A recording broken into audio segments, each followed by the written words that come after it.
In the last 48 hours, there have been at least three highly newsworthy events concerning the relationship between Islam and host countries. Sweden, massive coordinated riots and attacks and car burnings and school burnings and so on through from Islamic suburbs around Stockholm. Also in the U.S., we just saw that FBI agents had to shoot someone who was attacking them that was connected to the Boston bombing, and because he apparently attacked them when they came to ask him some questions. And most spectacularly at the moment, as we speak, in London, somebody who was believed to be a British soldier was attacked on the street and beheaded. And interestingly, the attackers went way out of their way to guarantee that their message and the motive for their actions would not be distorted by the mainstream media that so far has tried to sanitize Islamic agenda out of these kinds of things. How does this fit in? I noticed that you predicted these kinds of actions. How does this fit in with your Boston briefing that you did just a few weeks ago? Well, you know, if I could answer your question, I would like to take a step back from that, if you could, because in 2005, I made a report that I briefed inside the government on what was going on in the Paris riots of 2005 from 27th October to 17th November. And I pointed out that no reference was made to Islam having to do with Muslim riots. It's the riot where famously we're told Prince Ali bin Talal interrupted the O'Reilly factor to insist that these were not Muslim riots, they were youth riots. That's where that all goes back to. The narrative was allowed to impose itself. It became inwardly looking, blamed everything on the failure of France to acculturate as opposed to the overt Islamization of those participating. And there were reports, credible reports, that they were being coordinated, these attacks, from the mosques. So then kick forward, we have Sarnaev, somebody who, as the news reporting goes right now, a person associated with him was just shot dead recently in Florida, having to do with some killings that might have happened a couple years ago, and other things. This stuff is happening in the open. You know, what I would like to point out is that the information campaign goes like this. You have these men in London brutally pull up in a downtown London street, go through clear announcements about what they're doing, why they're doing it. They stick around for a TV camera where they could have gotten out of there. Okay, so they could explain their actions. This is what we're seeing. It's what it looks like as of this moment. And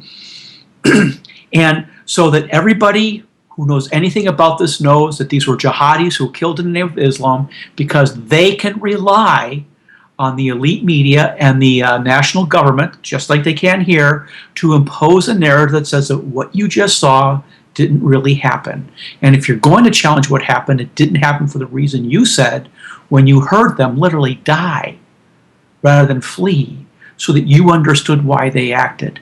So I gotta say, we're seeing that narrative impose itself after the Boston event. So here, what do we know? We know that this is going to start escalating. I don't know how much, how fast, and over what timeline, but it seems that we're starting to see these factors speed up. And we're seeing, there was just a Washington Post article that gave Congressman Gohmert 4 Pinocchios for his comments about what was going on with Muslim Brotherhood in the U.S. government, as if there's not overwhelming evidence for this. I mean, just take a look at the Holy Land Foundation case, the fact that we're not looking at this, the fact that there's overwhelming evidence about who the Muslim Brotherhood is and who we are relying on when we get information about Islam. So the brief I gave that was put on YouTube a couple weeks ago was on the lone jihad. If you take a look at Inspire magazine, right alongside the lone jihad is the small group jihad by bands. And so what we saw is these 1 or 2 man teams, as we saw in Boston, as we just saw in London, act. And what we're going to do, you watch. Let's not go to MSNBC. It's easy to beat up on them. Let's watch maybe the Fair and Balanced and see if they don't say, well, they acted and killed because of Islam. Of course, we can find Islamic law to see it. we can actually go and find that, guess what? They want to impose Sharia law, and 5 years ago or so, they were having protests in downtown London that says behead those who insult the Prophet or who insult Islam. And so now they did it. So, our elite media, our elite leadership might want to tell us that this has nothing to do with Islam. But, assuming it was a British soldier who has just had his head cut off on a street in downtown UK, his head has still been severed by a man who said he did it for that reason, and they died for it. So my question is, what does it take? And I'm not really going to say what does it take for our FBI or federal government or elite media to do something. What's it going to take for the American public? What's it going to take for the European public to say, I'm sorry, Whiskey Tango Foxtrot, why are you telling us that what we just saw didn't happen? And it didn't happen the way we just saw it happen. Those men are dead. That man is dead. Those people at the Boston Marathon are dead. Okay? And they're dead by people who are claiming jihad. And it is clear as the day is long. So let's just see how this goes. Let's just see if the public starts to push back on it. Not just there, but even here. So I don't know. I don't know if this answers your question. How many isolated incidents does it take to make a policy? Which should be the question that I think everybody ought to ask themselves. But my question to you is, how many isolated incidents does it take to make it not isolated? Well, exactly. At what stage do you say this is an act of war and not a crime? Well, I don't want to get into those type of questions because they just use that to beat you up. But clearly those two men thought they were in a state of war with the British government when they decided to behead a British subject who was also a member of the British military. So, you're still dead if someone kills you because they think they're at war with you. And we have had people destroy major buildings in downtown New York, disrupt the Boston Marathon. We've had a major in the U.S. military shoot up fellow soldiers at Fort Hood. And they all felt that they were at war. And, despite the fact our government tells us that what they said isn't true, those people are still dead. And at some point, what I think needs to start happening is for people to demand their media and their law enforcement and their national security people, whether it's here or over there, to stop messaging to their ideology or ideological bent.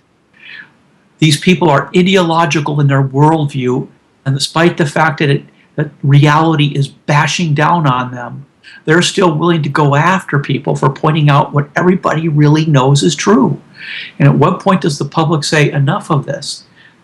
That point may be very soon. Last question. The events that we've seen in the last 48 hours, do they fit in with the models that you have explained in the Timelines brief that you gave, as well as the Boston brief that you gave, in terms of Muslim Brotherhood specific agendas for the Western world? Absolutely. In fact, because this is what we're seeing in Sweden is a replay. That's why I pointed out now we're saying it's being coordinated through Facebook, but then it was coordinated through the mosque, or heavily believed to be. That I think what we're seeing is a replay from things I briefed back in 2005. I was kind of surprised when I looked at that brief when I first started seeing what's going on in Sweden and said, this is a replay. This is a replay. And we know it's a replay. And that's the year 2005.